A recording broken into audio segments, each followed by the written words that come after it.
सर्दियों की ठंडी सुबह थी। आसमान में हल्का उजाला फैल रहा था। महाशिवरात्रि का पावन दिन था और गंगा किनारे भक्तों की भीड़ उमड़ पड़ी थी। हर तरफ हर हर महादेव और नमः शिवाय के जयकारे गूंज रहे थे। अर्जुन, एक 18 वर्षीय युवक, अपने माता पिता के साथ पहली बार गंगा स्नान के लिए आया था। उसकी मां ने उसे बताया था कि महाशिवरात्रि पर गंगा में स्नान करने से सभी पाप धुल जाते हैं और शिवजी की विशेष कृपा प्राप्त होती है। लेकिन अर्जुन के मन में प्रश्न था, क्या सच में यह जल आत्मा को पवित्र कर सकता है? क्या सच में भगवान शिव इस दिन अपने भक्तों को आशीर्वाद देते हैं? वह गंगा तट के किनारे खड़ा होकर श्रद्धालुओं को देख रहा था।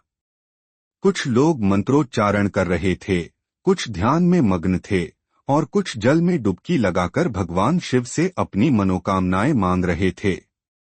अर्जुन के मन में भी एक इच्छा थी, लेकिन वह अभी तक स्नान के लिए आगे नहीं बढ़ा था। तभी एक वृद्ध साधु उसके पास आए। उनकी आंखों में गहरा तेज था, चेहरा शांत और दिव्य आभा से भरपूर।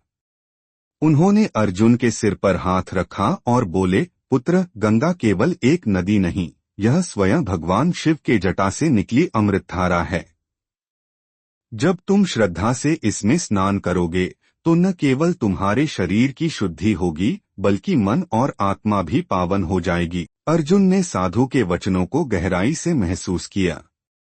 वह धीरे धीरे गंगा के ठंडे जल में उतरा।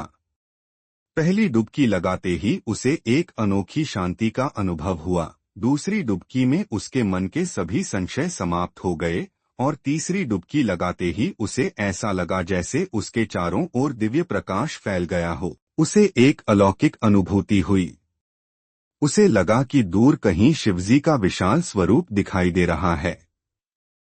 उनकी तीसरी आंख से एक दिव्य प्रकाश निकल रहा था और चारों ओर आशीर्वाद की वर्षा हो रही थी।